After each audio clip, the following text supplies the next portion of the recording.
Welcome to the Danbury Democrats. This is John Gogliettino. I'm your host.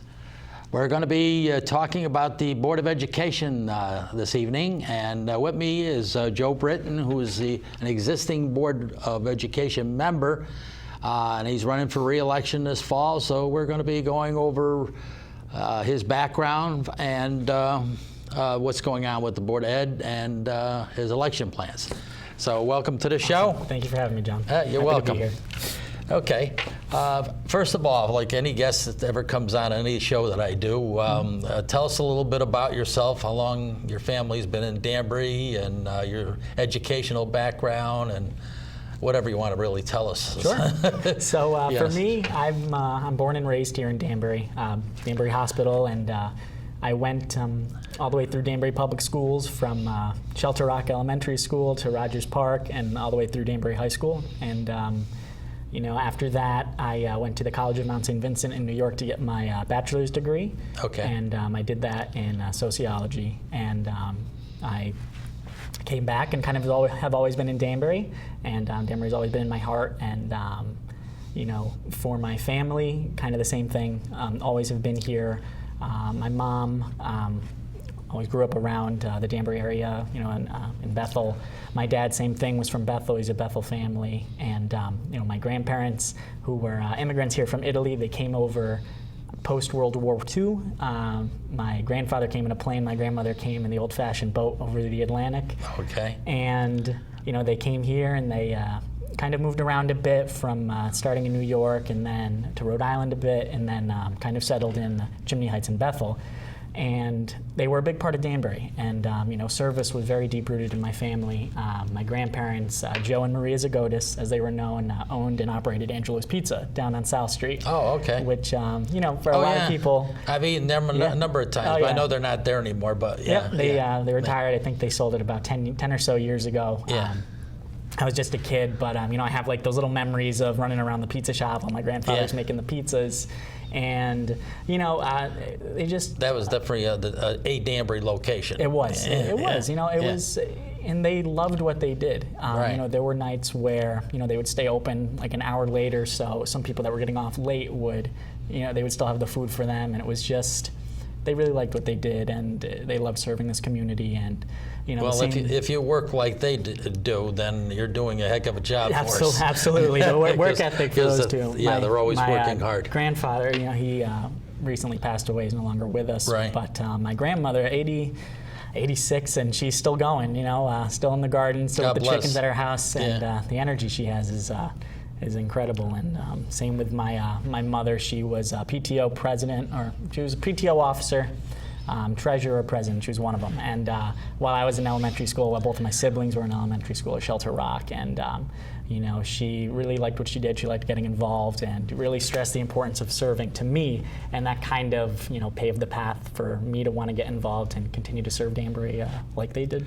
So that's where you got, you know, you were watching your mom in action, being involved with the school, and you figured, all right, when I'm done, I'm going to try to do the same sort of thing. Absolutely. So that's why you decided you wanted to be part of the Board of Education? Yeah, pretty much. You know, this school district in Danbury, I think, is one of the most underrated, if not the most underrated school districts in the state and in the region, because it just offers so much, and it really sets you up for success as soon as you walk through the doors. And, you know, it gave a lot to me, and I think that I just feel I need to start giving back to that district, which gave me so much. And that really is why I'm serving on the Board of Education. That's why I wanted to get involved. And you know, I just want to make sure that the direction of the district is always moving forward.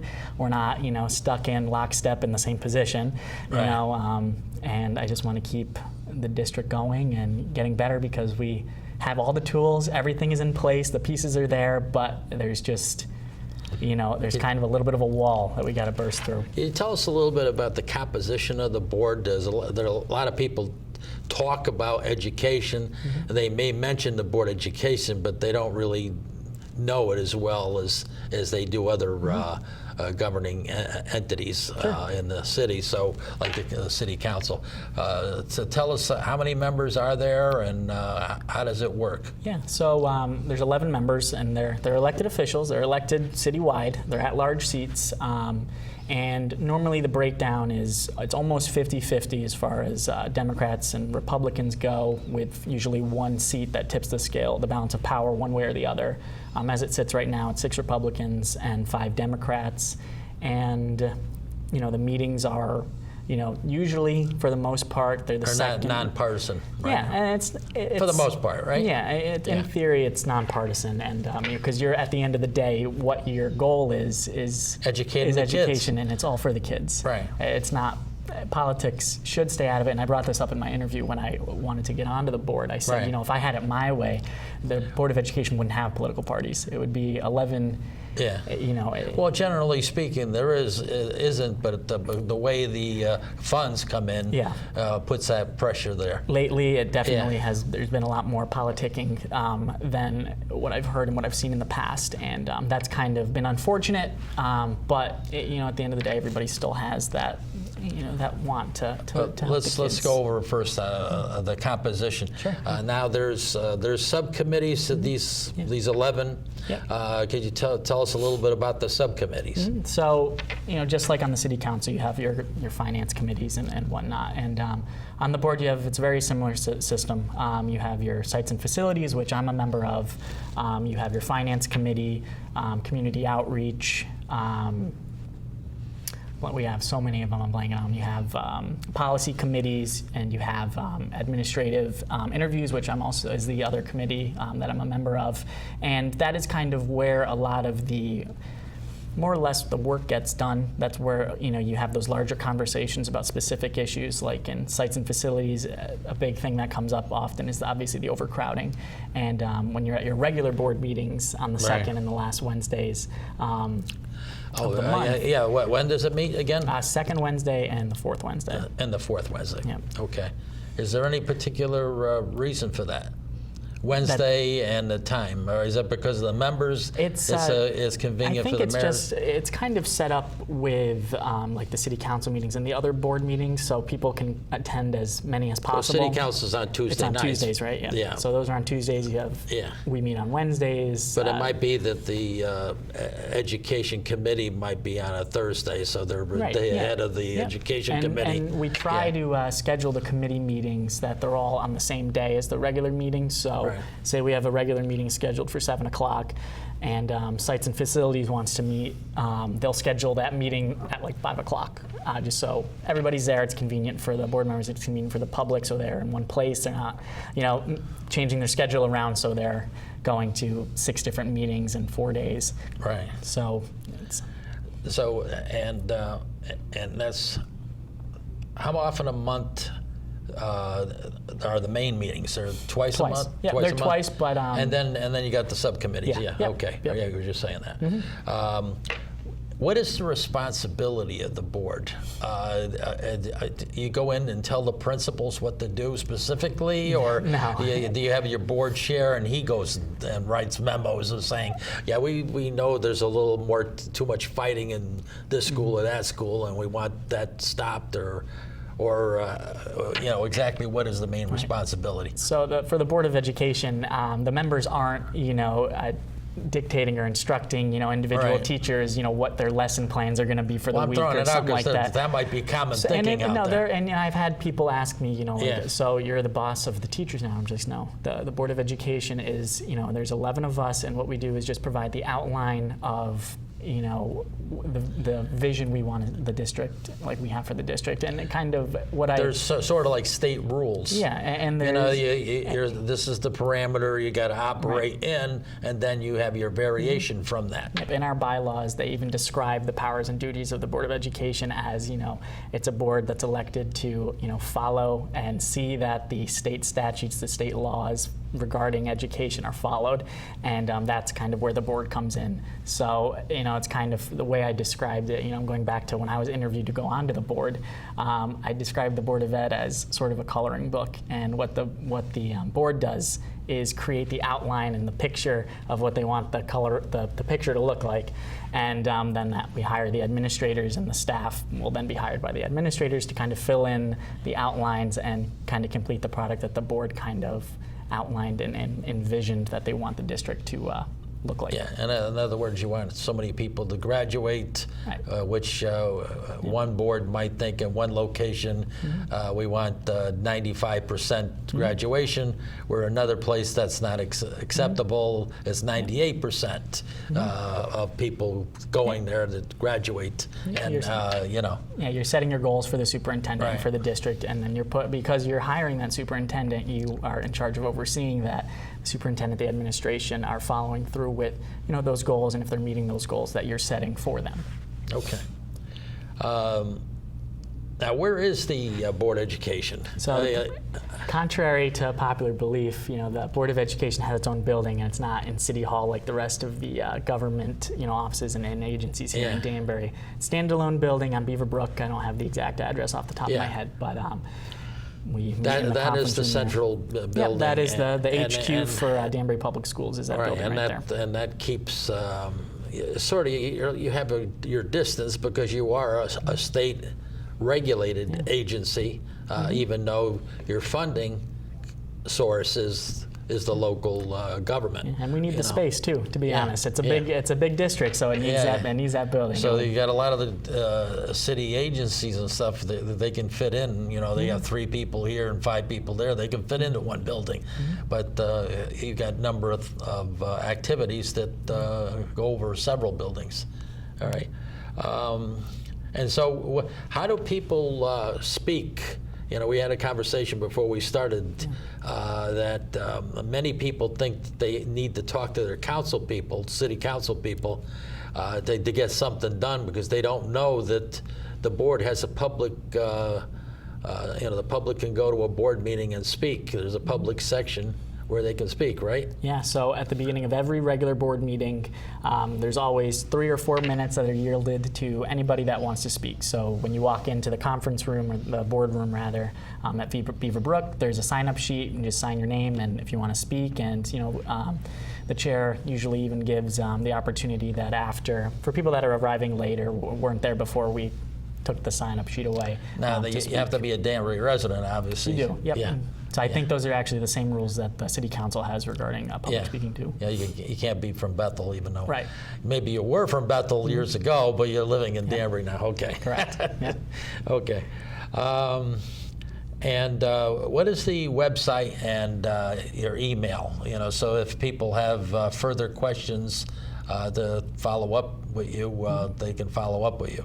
So the website, I don't have a personal website, but for any real information or news regarding Danbury Public Schools, you can always go to the Danbury Public Schools website, which I think if you just throw Danbury Public Schools into Google or the search bar, you don't know the exact, it should come up. I don't have the exact address off the top of my head, but go to Google and put Danbury Public Schools, and that'll bring up the exact. It'll come up the first thing usually pops up. Do you have an email that you'd like to give for somebody So my personal email is the best mode to reach me, and it would be joebritton49 at gmail.com, and it's the number 4 and number 9. Okay, very good. So people, we were talking about that before, that they think that they need to talk with the city council on issues, again and again, where they can actually talk to the board members, go to the meeting, make known their issues, and they might be referred to a committee to work out on whatever issues. Can you give us some examples of things like that have come from the public that you handled in recent times, or if you haven't had it in your time, because you were appointed on there this past year. Yeah, a few months ago in April. And you're running for the first time in your own right. Yep.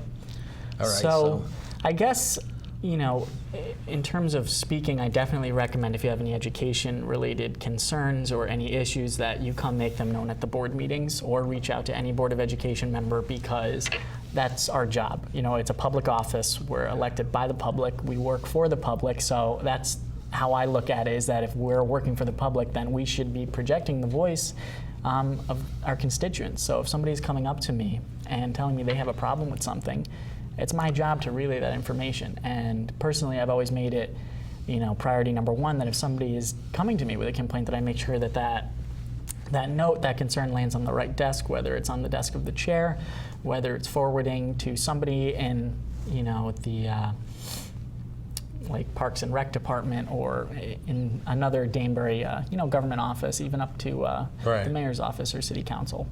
So. Okay, now,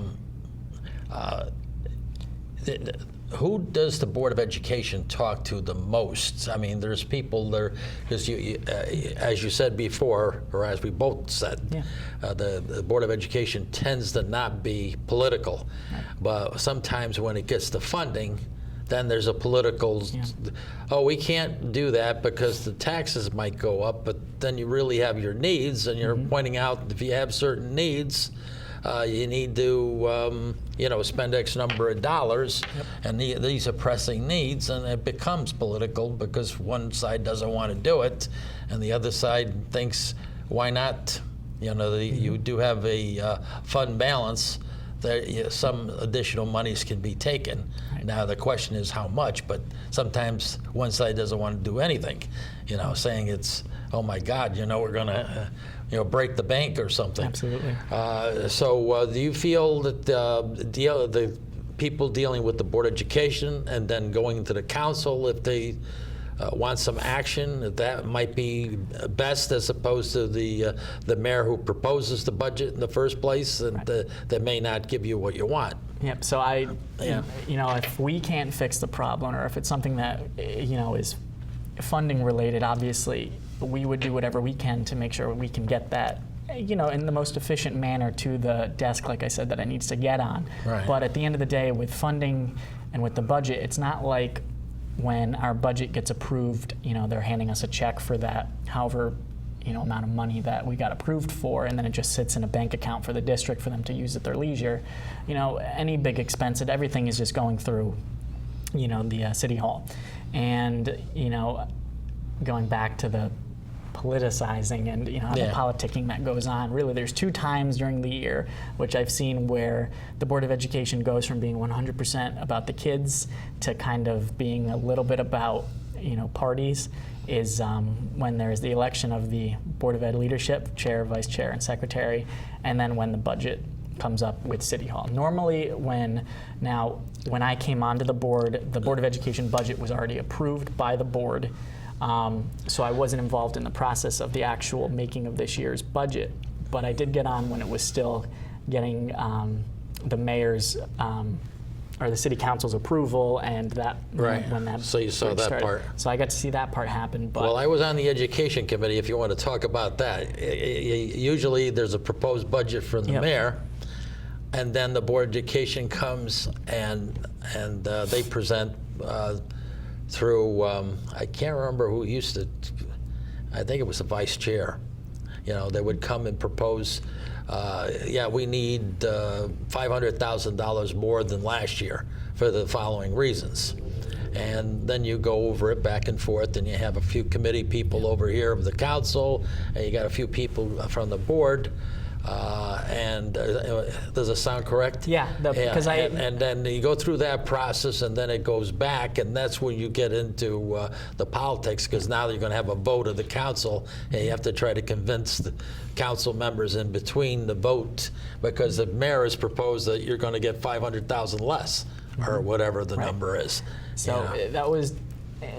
In theory, it's supposed to be perfect like that. It's supposed to, everybody, you're going to propose your budget. They're going to have a clean, honest debate about, how much you should get. What happened this year? Without getting, too excited. Sure. So it was just a lot. The board's budget, the Board of Education approved budget, asked for 7.7 additional city allocated funding.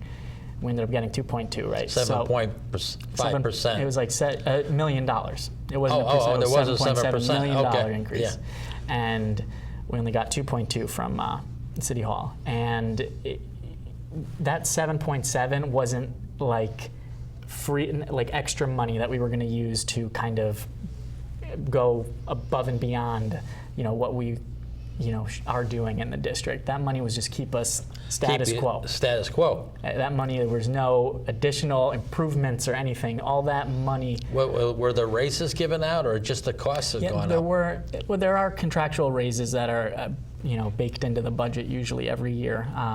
But if you have X number of kids, you're supposed to spend so much per head. So it used to be in my time, that was a while back, that was about $8,000, but you're probably up to $10,000 plus per student. Yep. Is that correct? I don't have the exact number off the top of my head, but it used to be, that ballpark, you're in the right ballpark. I'm projecting that's probably about that from the time. And we're close to it. We're close to the minimum. I'm comfortable saying that, I believe. But I went to a few of the joint meetings, committee meetings with the Board of Education and the City Council, and a lot of the questions that were coming from the Republican side were, well, is this money really going to make a difference? And it was those types of questions, that line of reasoning and that line of questions, which really, for lack of a better word, annoyed me, because that money we're asking for, it wasn't money that was going to push this district up to the level where our potential is. This money was just keeping... It's just staying even. Yeah, it's literally staying even. And keeping us in the black just to break even at the end of the year. And it was frustrating because, by making those comments, will this money make a difference, is you're taking it out on the kids. And I think that's wrong. And what kind of thing, now it's been settled, but what kind of things are going to suffer? Are they taking away some sports? Because they usually... You're going to see a trickle-down effect. And a lot of the programs that are to go first are, and I see this, I lived through this, was what ended up being called Art on a Cart, which was, I started with art in a classroom. And by the time I was exiting school, it started going to a shared classroom, then it was on stage, and then it was on a cart. And I kid you not, the teacher, this was probably when I was a freshman. On a cart, so on a cart. So the art class is you're not going to an art classroom, you're going there's a cart that's wheeled in to a classroom. And this is what they're going to talk about, and this is what you're going to draw. Your supplies are all on the cart. And then when you're done, it's packed up and it goes off to another. Back into the storage closet, and it's like a traveling art classroom, pretty much. And that's a few years. This was probably five years ago, and I'm sure it's gotten worse since then. Of course, there's some people that think, why are we doing art? And you say to yourself, this is a lifetime that we're talking about. People need to know something about the arts. A child's mind is creative. It's a terrible thing to waste, but it is. It's like they're thinking it's all about business, and the only thing you should know is business, and forget about all that other stuff. There's nothing else in the world. Like, we didn't have Michelangelo. We didn't have. I know. We didn't have the Sistine Chapel and all of the things, the beautiful things that have been done. And taking those programs away is just going to ensure that we never see another one of those people in history again. We can have a few here in the United States if you kept it up and not scale it back. Seriously. So these are the kinds of things that you're concerned about. Those are the things that are going to start to go away first, and then you're going to start to really see a bad trickle-down effect. And then certain teachers, specialized teachers, they got to get laid off because you don't have enough to take care of the regular teachers. And then the classroom size. And the classroom size goes up, and the more, and I was there when I was a kid, the more there are in class, the less attention you get. Because if 20 kids get it, they don't care about the other 10 kids. You got to get it on your own, or your grades go down. And it's unfair to the teachers. And the teachers are already not paid enough, in my opinion. And we're forcing almost 30 kid classrooms on some of these teachers, and it's not fair to them, and it's not fair to the kids above all. And that's the next thing that's coming, is these classroom sizes, which are already getting big, are going to get worse if we continue down this path. Right. Now, any kind of a summary that you'd like to make about things? We've got about 3 minutes left, and I also want you to give your email once again, and maybe a telephone number if you'd like. Sure. Maybe you could do this. Start off with that. So if you want to reach me, I'll just give my direct number is 203-798-7760. I'm pretty good at picking that up. And, Okay, and then your email. My email, which is the best mode to reach me, is joebritton49, number 4, number 9, @gmail.com. All right, very good. And so the main thing you're working for, that you're going to be campaigning on door to door, you're going to be doing door to door, right? I already started. Been at it for over Okay. a month now. All right, I'm just asking Yeah. you for on the record here. Absolutely. And so the main thing you're working for is to get more for the kids. And the funding. Getting All right. the funding, because these kids deserve the money. Believe me, they deserve the money. And what do you think about Chris Sotero? I'm pumped. Pumped? I was ecstatic last night. Okay, and you're We're going to gonna be win. He's gonna win. you're going to be working door to door with him. I got a big stack of Chris's lit. Okay. And every pamphlet I hand out, Chris is in the other hand. All right, So, very good. I think we got like a minute left. Yeah, one more time on the email and the best number to reach you. So email again is joebritton49, number 4, number 9, @gmail.com, and phone number 203-798-7760. Okay, very good. How much time do we have? We got a minute. Yeah, okay, we still got a minute. All right. All right. So one other thing you'd like to is there anything else you'd like to say at this point? We need that 6th Democratic board member. So Yeah, because right now it's 6-5. Right now it's 6-5. If you have, we flip that one, you flip the 6 Democrats and 5 Republicans, then you can then we'll be able to control the rhetoric coming out of the board, lobby Right. the city council and city hall, the mayor, a lot You'll be more. speaking with a unified voice will. because it's directed by a Democratic thinking, Yep. as opposed to Republican thinking, which is going along with Which we is don't have any cutting- money. yeah, cutting and consolidating to keep taxes low. All right. And we Now can't they're have that. waving to me, so I guess thank All you, right, thanks, thank you John, for having coming me. on the Appreciate it. show, and I want to thank the viewers for tuning in to Danbury Democrats. See you next week, same time, same station. Good night.